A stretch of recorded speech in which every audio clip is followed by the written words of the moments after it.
Muy buenos días, este es su programa En Nombre de la Democracia. Estamos en diciembre, este es nuestro primer sábado de diciembre de 2025. Jueves. Y como dice el merengue Eugenio Ferrán, el año ya comienza a ponerse viejo. Y nosotros queremos iniciar este primer sábado con lo que es Primer un jueves de primer diciembre, jueves de diciembre. Queremos iniciar un resumen de todo lo que ha sido lo más importante del año y como la política ha estado todos los días, cada segundo, cada minuto de nuestras vidas. Hoy tenemos como nuestro primer invitado para hacer un resumen de qué ha significado y hacia dónde vamos.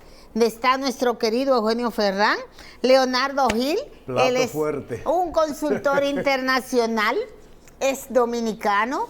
Acaba de llegar, creo. ¿Fuiste a Honduras? ¿Viste el proceso? No fui. No fuiste, pero nos puedes hacer un pequeño resumen de por qué ese empate técnico. Y todavía estaban contando votos esta semana. Y seguirán contando. ¿Por qué? Bueno, porque el asunto es que, bueno, primero, Buenas. Buenos días, buenas tardes. Leonardo, feliz buenas diciembre, tardes. Leonardo. Te ves más joven. ¿En serio? En serio. Pues muchísimas gracias. Fíjate que las apariencias engañan, porque estoy más viejo. Estás más viejo. Y Leonardo también, Eugenio Ferrán, viene a hablar de su nueva obra muy interesante para nuestros análogos dirigentes políticos de este país que no acaban de entender que el hacer política cambió.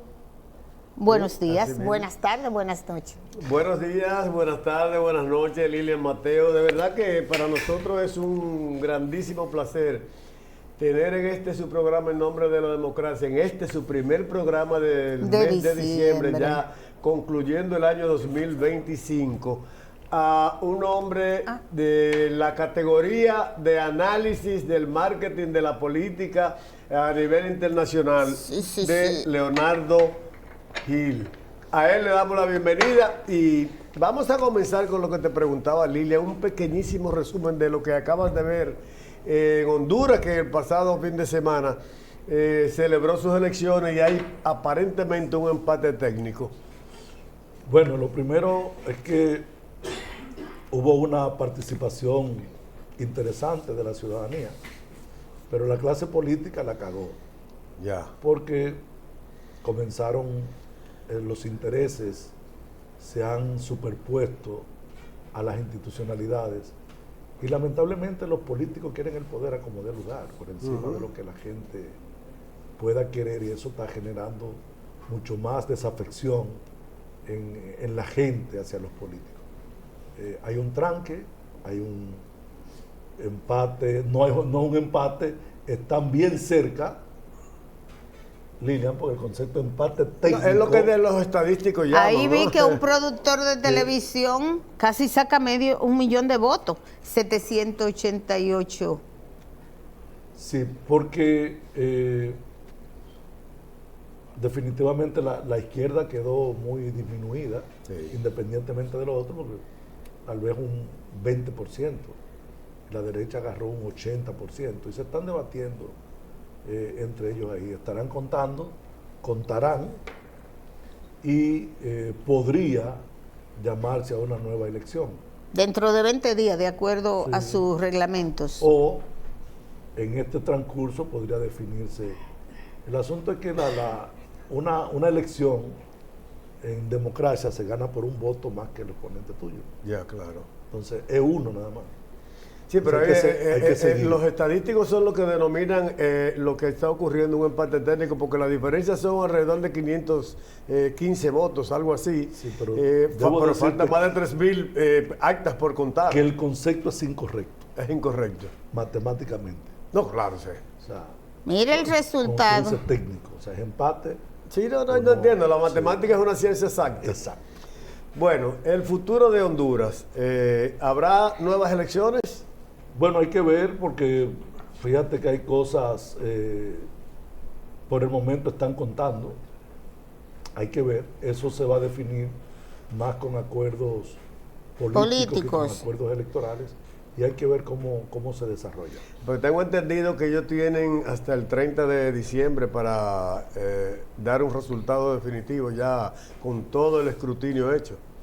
Bueno, tiempo suficiente para definir. aquí dice el último informe de ayer, miércoles, dice Partido Nacional de Honduras, Nasri Asfura, que apellido Es más el candidato de incómodo. Trump. 1.300.000. Que estaba en tercer lugar. Oye, 1.391.798 votos. Y del Partido Liberal de Honduras, Salvador Nasrallah. Nasrallah, 1.308.000. O sea, 91.308. Son muchos votos.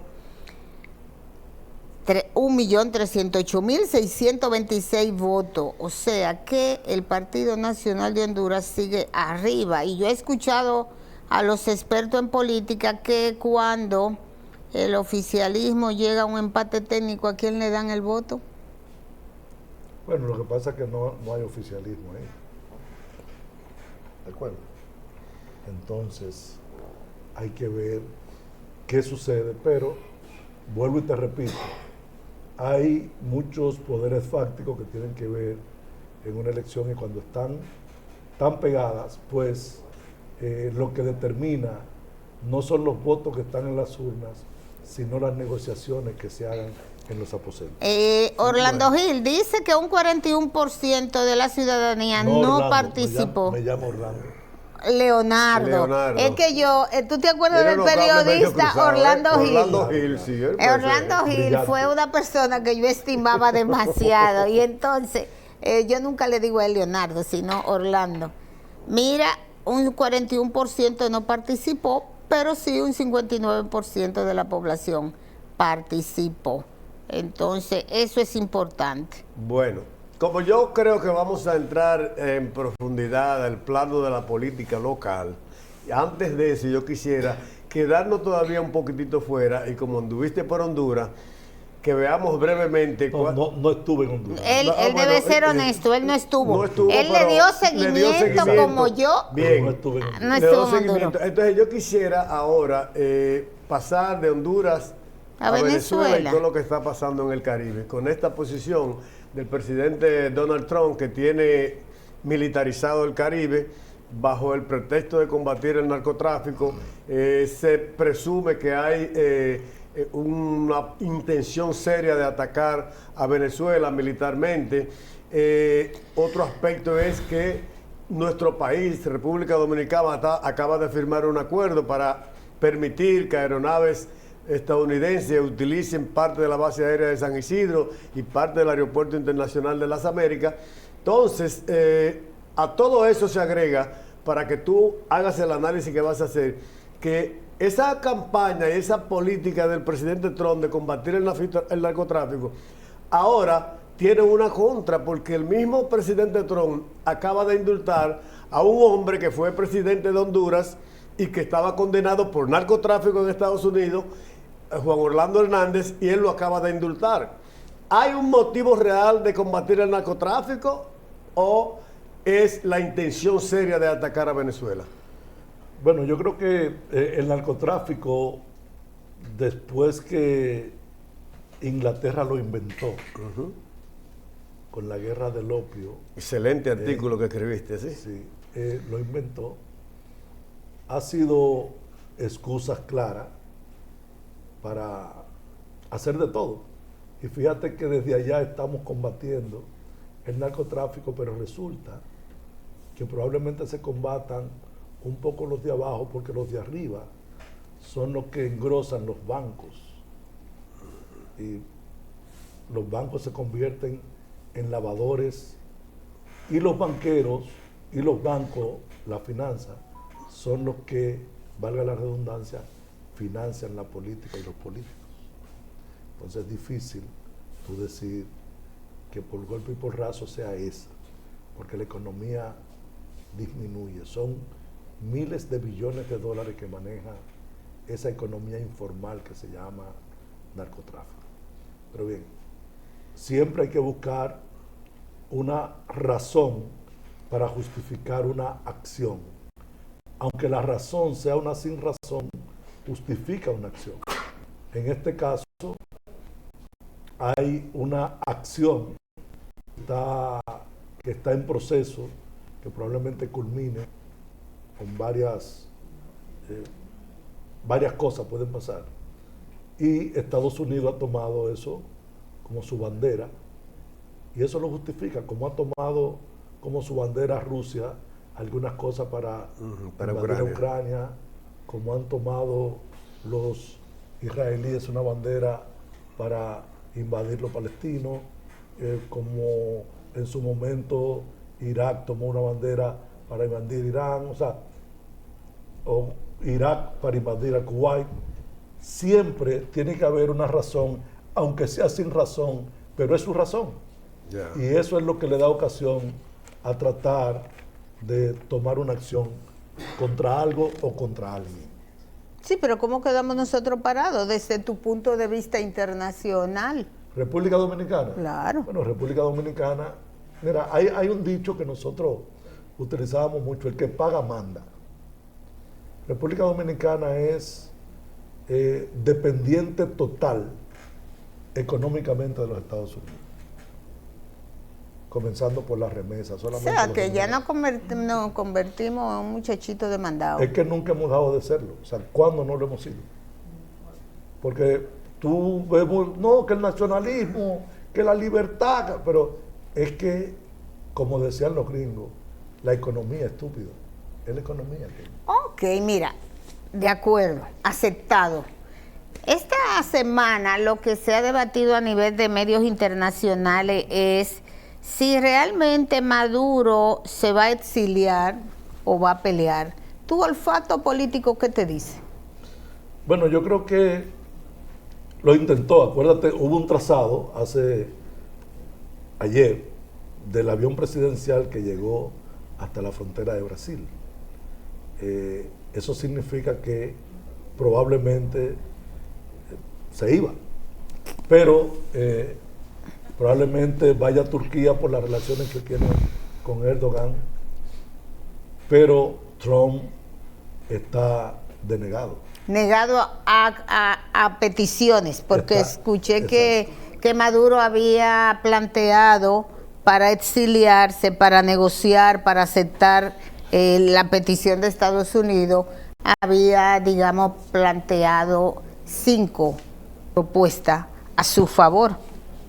Yo creo que lo mejor que puede pasar en Venezuela es que pueda dimitir el Maduro para evitar derramamientos de sangre, porque cualquier ataque norteamericano van a tener muchas muertes colaterales de civiles, etcétera, que yo creo que podrían evitar. Si yo definitivamente le van a meter mano. Bueno, así es, vamos a ver qué tan maduro es Maduro emocionalmente para entender que su pueblo no merece un derramamiento de sangre. Pero no es solamente Maduro, mi querida Lilian. Acuérdate que los cubanos le advirtieron a Maduro que si renuncia lo iban a matar. ¿Cómo? Y la mayoría de la guardia pretoriana de Maduro es cubana. Y son de la gente de Irán. ¿Cómo escuché? Porque entonces imagínense, no es solamente Maduro, está Diosdado, son muchos. Él está atrapado. Exacto. Atrapado. Bueno. Atrapado. Viniendo al plano local, Leonardo Gil, el país está esta semana bajo un alboroto político, comunicacional, resultado de la marcha organizada el pasado domingo por el partido Fuerza del Pueblo. La Junta ha intimado a ese partido a que tome las medidas correctivas para no violar la norma que indica que no se puede hacer campaña política electoral a destiempo antes del año 2027. ¿Cuál es tu valoración de esta marcha que acaba de hacer el partido Fuerza del Pueblo?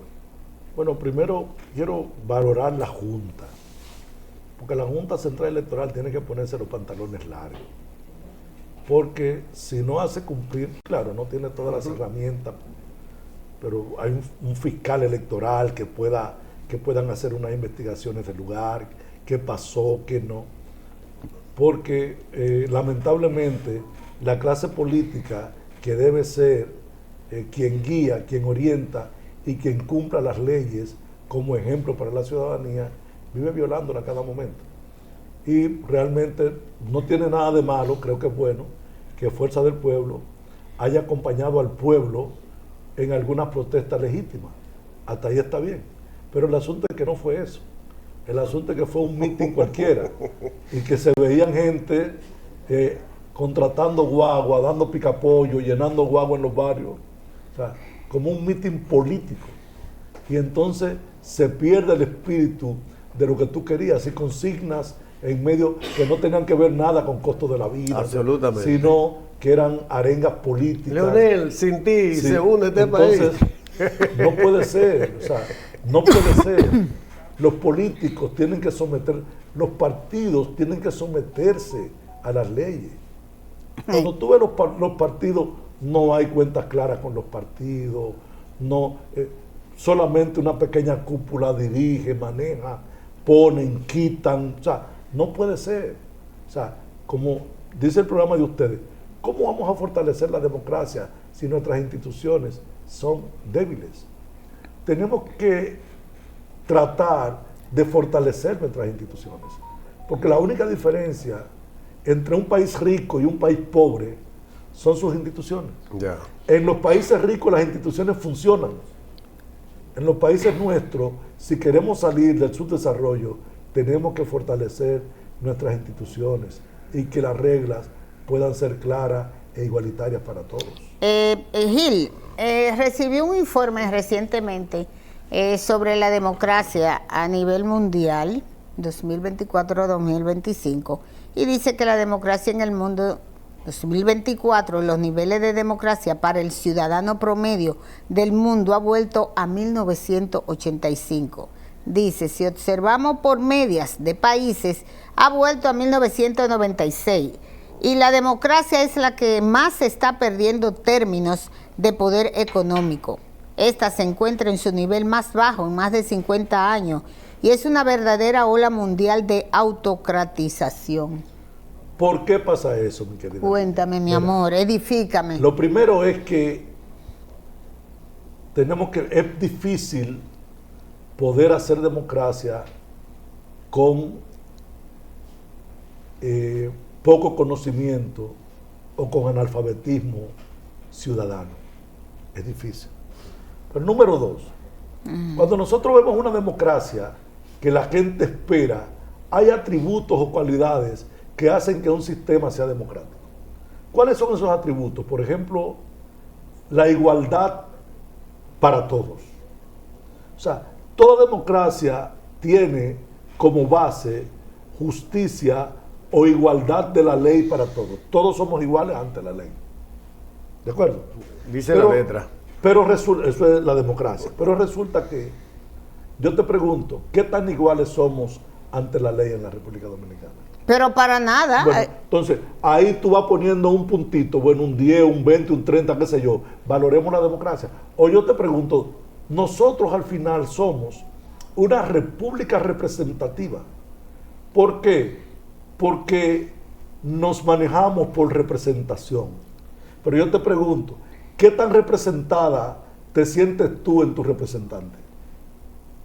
O sea, nosotros nos dirigen por delegación.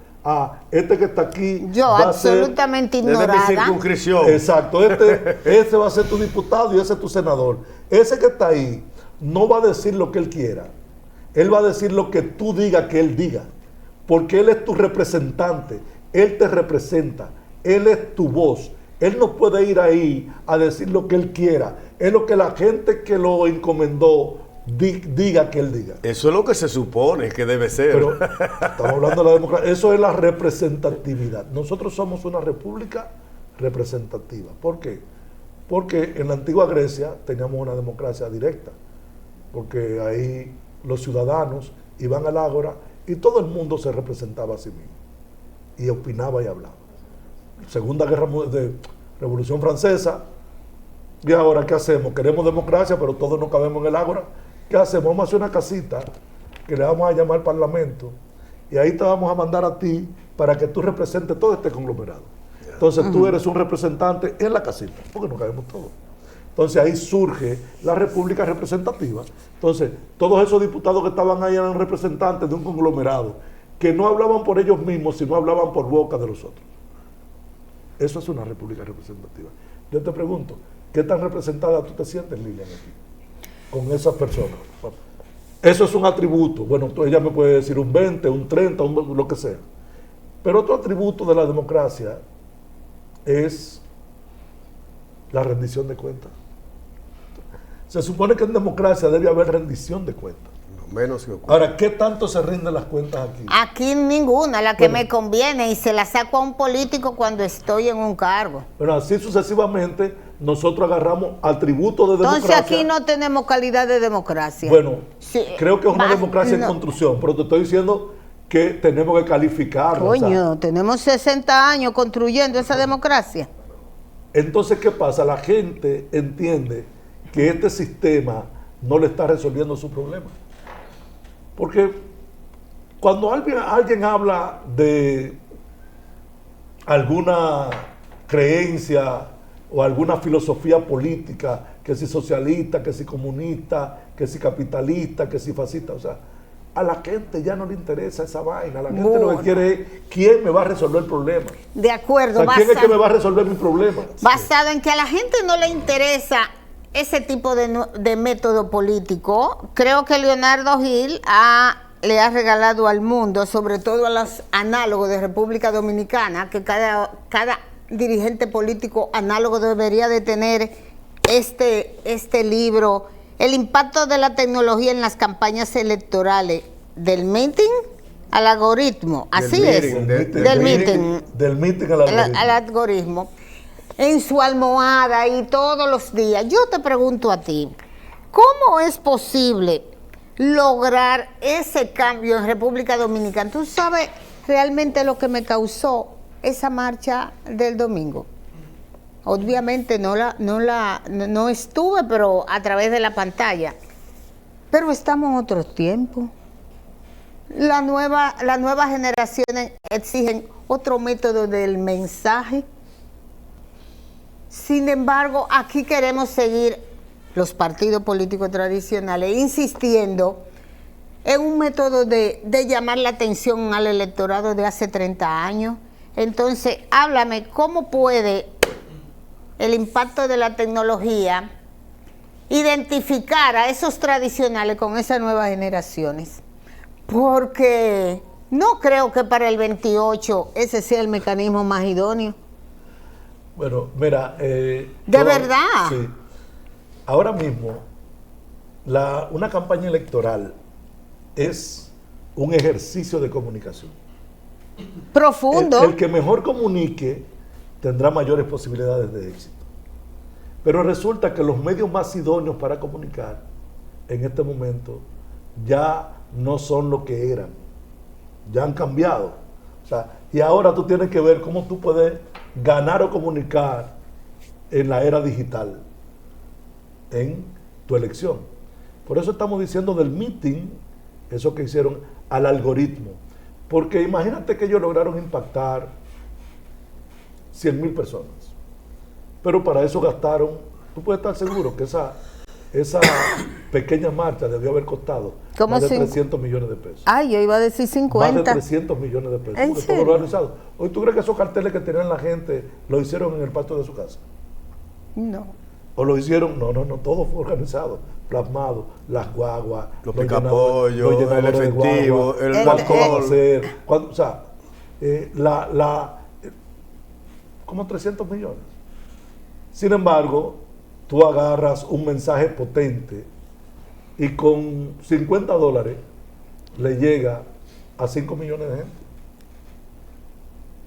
O sea, cambió. Además, el que consume esto, fíjate cuánta gente se sentían molesta porque está pasando una caravana, ya estos políticos de mierda comenzaron a joder, o sea, está teniendo animadversión de mucha gente que no está en eso.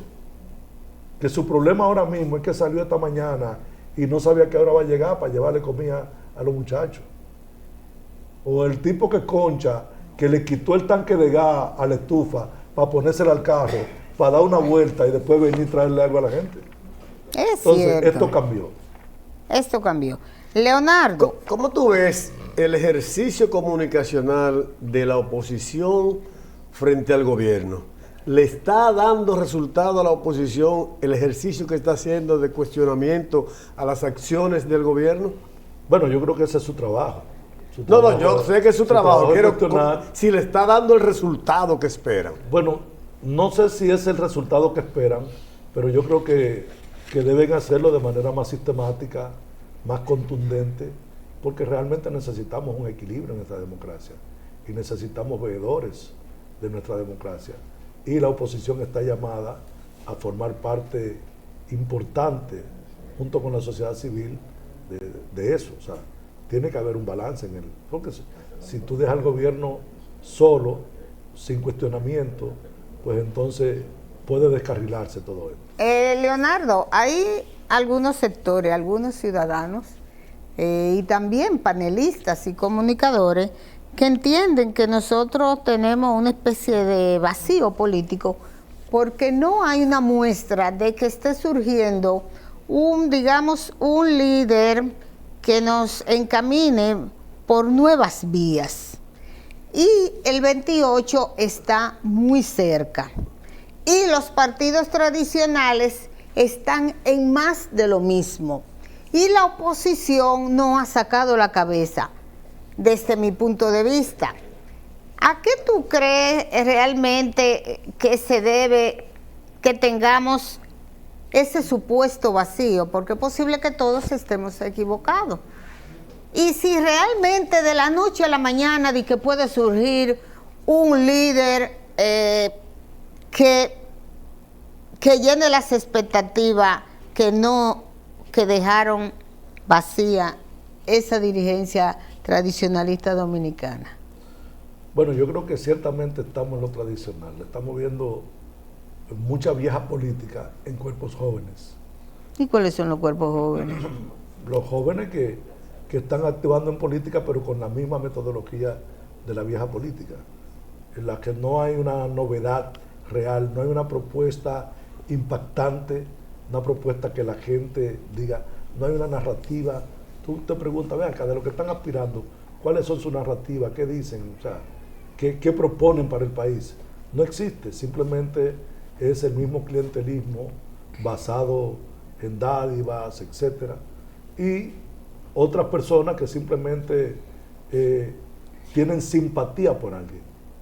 Me gusta fulano, podría votar por él, pero no porque haya una propuesta, sino porque me cae bien.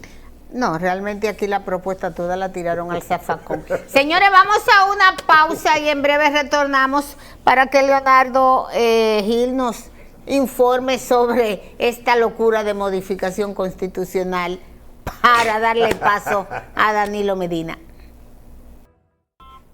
Señores, continuamos con su programa En Nombre de la Democracia y aquí estamos con la tecnología y yo feliz de tener a Leonardo Gil, un consultor que él no vive en el país, él vive de avión en avión, asesorando en todo lo que es nuestra América Latina, en los diferentes procesos electorales internacionales. Y yo le voy a hacer dos preguntas. Leonardo, ¿de verdad da gana o valdría la pena asesorar a un político dominicano para el 2028? Número uno. Número dos, tu opinión de esta información. El diputado del Partido Revolucionario Moderno, PRM, Ramón Bueno, propone modificar la Constitución para habilitar a Danilo Medina como candidato presidencial de la República. El legislador justifica su propuesta en que quitar ese candado a la Carta Magna ayudaría al fortalecimiento del sistema de partido en el país y de la democracia. Y como estamos hablando de democracia, te hago la pregunta. Vamos a ver. Bueno, yo creo que estamos viviendo en la era de imbéciles triunfadores, porque son los idiotas más ingenuos y más perseverantes. No entienden lo que es la democracia, no entienden nada. Y esa misma democracia débil hace que asciendan a posiciones un sinnúmero de imbéciles. que asciendan a posiciones narcos, degenerados. Por eso es que creo que hay que educar la ciudadanía, porque es difícil hacer democracia en una ciudadanía ignorante. Bueno, pero yo soy de la que planteo que no se le debe continuar dando fondo a los partidos políticos, porque antes, cuando no tenían fondo del Estado, se preocupaban más por la formación y por la meritocracia de sus organizaciones. Oh, pero ahora resulta que tienen millones y ni siquiera quieren educar, mi querido Gil. Entonces no es posible. Vamos a eliminarle los fondos a los partidos políticos y tú dirás, hay que hay que fortalecer la democracia. Yo lo que diría hay que es darle. que si los políticos quieren hacer campaña, que lo hagan con su dinero, no con el dinero del pueblo. Si quieren hacer campaña, que lo hagan con su dinero. Es así. Otra pregunta básica, ¿por qué siguen negándose los dirigentes dominicanos políticos a lo que es la tecnología? ¿Por qué aman tanto ser análogo? Dios mío. Bueno, yo creo que es complicado hacer la transición y además todos las aman en el sentido de que creen que es una moda y se buscan al sobrino o al tío para que lo ayude con el Facebook. Entonces nosotros le hemos llamado a ellos Sobrinity Manager, que son los que, mira, pon, y ábreme una cuenta en Instagram, ábreme una cuenta en TikTok, o sea, y lo único que hacen es muchas veces comunicar, traspasar una comunicación análoga a digital, pero sigue siendo análoga. Ya. Mira, se está quedando en el aire la pregunta de Lilian sobre esta propuesta de modificación constitucional que ha hecho el diputado Ramón Bueno del PRM para habilitar, según él, al expresidente Danilo Medina. Yo pregunto, ¿de dónde crees que puede provenir una propuesta de esta naturaleza? ¿De las altas alturas del gobierno? Porque habilitar a Medina puede incluir la habilitación del propio presidente Abinader. ¿Tú te imaginas un PRMista queriendo tanto a Danilo que lo habilite? O sea, qué deseo más grande. Entonces siempre, y ese es el problema de esta política falseada por el cual los ciudadanos se van alejando cada vez más. Evidentemente que eso es un fascismo, un eufemismo que le está diciendo. Porque con eso es lo que trata, bueno, vamos a habilitar a Luis. Pero digo que es a Danilo. Y ya. Yo creo que esos subterfugios tan infantiles. ¿Verdad que sí? Que la gente se chupa el dedo. Tan falta de respeto. Amo tanto a Danilo, lo amo tanto, que me gustaría verlo candidato de nuevo. Hay gente que piensa de los políticos de la oposición, gente de la comunicación, que piensan que esto es una estrategia del gobierno, supuestamente, como dicen, para acallar el inmenso ruido que le ha generado al gobierno y al país en la recién marcha realizada por la Fuerza del Pueblo. Bueno, yo creo que entonces eso es una capicúa, porque también fue una gran estupidez. Y creo que ese remedio puede ser peor que la enfermedad que él dice que se aqueja. ¿Cómo tú evalúas el 2025? El 2025 en términos políticos. ¿Qué nos espera y cuál sería la mejor receta? Bueno, creo que el 2025, un año de pulseo, de escarceo entre muchos aspirantes a ser candidatos. Eso movió ese 2025. Fíjate que apenas el 24 no había terminado, ya el 25 comenzando, salen un grupo de aspirantes a candidatos. Hay algunos que tenían dificultades. PRM tiene muchos, Fuerza del Pueblo tiene solamente uno, PLD a lo mejor tenga 2 o 3, pero comenzó el escarceo. Yo creo que ese año políticamente, desde el punto de vista partidario, desde el punto de vista de candidaturas o aspiraciones a candidaturas, fue como para ir acotejándose. a ver dónde que voy a caer y cómo, si muestro músculo, si prendo, si no, como preparando los caballos en la gatera para el 26, que no deben salir el 26, porque la ley electoral se lo prohíbe. Exacto. Pero tampoco debieron salir en el 25. ¿Cómo tú defines al votante del futuro?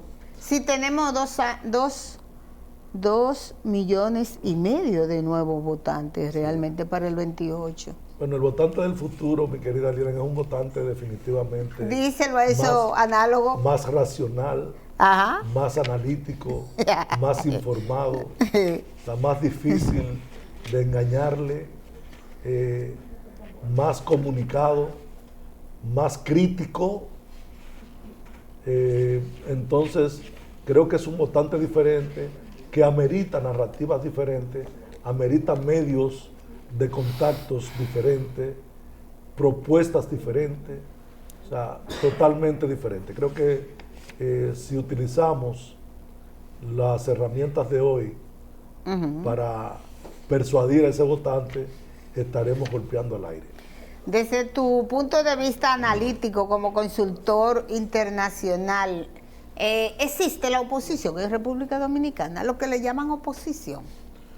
Yo creo que sí, que en la medida, o sea, cada país tiene su dinámica en ese sentido, y creo que hay una oposición, pero acuérdate que hay un concepto que se ha acuñado también, puede ser una oposición light. ¿Una oposición light? Light.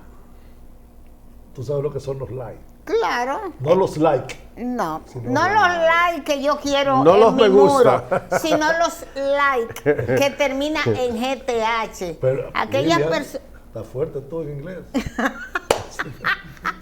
Claro, porque me leí El Perfecto Idiota. Ah, ¿Tú leíste ok. El Perfecto Claro que Idiota? sí, claro Y que sí. entonces, en la obra El Perfecto Idiota, que hace como 10 años que salió ese libro, algo así, Y trata, hay uno Eugenio... interesante, Lilian, Ajá. que se llama El Manual de los Idiotas. Ay, pero ese lo voy a Está buscar. potente. Sí, entonces son aquellas personas que sí importan en la tierra, pero que nada les importa al mismo tiempo. Señores, vamos a una pausa y en breve retornamos con la conclusión del impacto de la tecnología en las campañas electorales. Señora, Leonardo Gil es tan productivo que él ha elaborado, diseñado, señores, una Esa es guía la rápida, segunda edición. para ganar una campaña local. Yo necesito que él me haga un breve resumen, porque en términos locales lo que estamos viendo es el resultado de mucha narcopolítica, y yo quiero saber si él incluyó esa parte en la guía rápida para ganar una campaña local. Bueno, mi querida Lilian, no incluí esa parte. Esa va a ser una tercera edición. En la ¿Cómo vamos no a ver. escoger a un narco en un municipio? Yo espero que en la tercera edición ya haya desaparecido esa figura. Esa Y no figura. tengamos que ponerla y así no la ponemos. Bueno, No, es una tarea tuya como consultor, como editor de libros. ¿Tú sabes por qué? Porque todavía tenemos muchos ingenuos. sí, lo que pasa es que esas decisiones no las toma el consultor, esas decisiones las toman la política. Pero y las sí toman puede los dar, partidos. Eugenio Ferrán, los tips para que un elector, así se va a llamar tu libro, tips para que un elector no se deje engañar de un narco. Lo que pasa es que los electores normalmente no leen el libro, Ah. sino los candidatos y los partidos. Yo sé que esta es tu obra que va en una segunda edición y que está en imprenta. Yo espero recibirla tan pronto salga calientita, porque hay una cosa, guía rápida para ganar una campaña local, pero miren qué cosa, miren cuál es el mensaje que tiene esa portada. Una foto, una imagen del juego ciencia, lo menos que ejercitan los políticos dominicanos. No saben colocar La ficha. ciencia para ejercer la política. Explícanos, Leonardo. Lo que pasa es que la política comienza en la esquina de tu casa. O sea, comienza con tu vecino. Entonces las campañas locales son campañas complejas, más complejas que las nacionales, porque es el vecino tuyo que te evalúa, es el vecino tuyo que ve tu accionar, que te ve a cada momento, y Este libro lo que estamos planteando aquí, en esta guía, es desde que la persona decide correr a una posición electiva hasta el día después de la elección. O sea, ahí nosotros estamos viendo todas las herramientas que se utilizan en una campaña, el manejo de los tiempos en la campaña y cada acción que hay que tomar y en qué tiempo. Fíjate que en el libro tenemos unas secciones de un checklist, o sea, cada vez que termina un capítulo, ponemos aquí un checklist para que la gente vaya viendo, hice esto ya, hiciste aquello, hiciste lo otro. Claro. O sea, de cada herramienta, aquí nosotros ponemos un checklist para que la gente pueda ir haciendo su campaña paso a paso. Evaluándose Así tan mismo pronto ocurre. Estas son mis tareas, la hice, sí, en tiempo y forma, sí, esta. Entonces es importante, por eso es una guía, y no pretende ser un manual de campaña, pero es una guía rápida para usted poder elaborar una campaña local ganadora. Y de manera decente. Finalmente, Leonardo Gil, yo quiero que tú me le des un pequeño mensaje a esas organizaciones y partidos políticos que fueron reconocidos por la Junta y que yo no he visto que han hecho nada. Por lo tanto, no sé cuál era el empeño de tener una representación a nivel de Junta Central Electoral si no nos están representando. Bueno, yo creo que los partidos, todos, deben de reinventarse. Creo que los partidos tienen que retomar el sentido real de la democracia porque ellos son la puerta de entrada de la democracia. Ellos son la puerta de entrada de los candidatos, ellos son la puerta de entrada del sistema. Y si hay falencia en los partidos políticos, vamos a tener un problema muy serio en nuestra democracia, en la credibilidad de nuestros políticos. Miren, para la gente, todos los partidos son iguales. O sea, no hay una diferencia entre un partido. Usted le pregunta, no, para mí todos los partidos son iguales. O sea, para la gente, no puede diferenciar qué cree un partido y qué cree otro. Esos políticos nada más vienen en campaña, cuando quieren el voto. Tú le preguntas acá, dime a favor de qué está un partido y en contra de qué.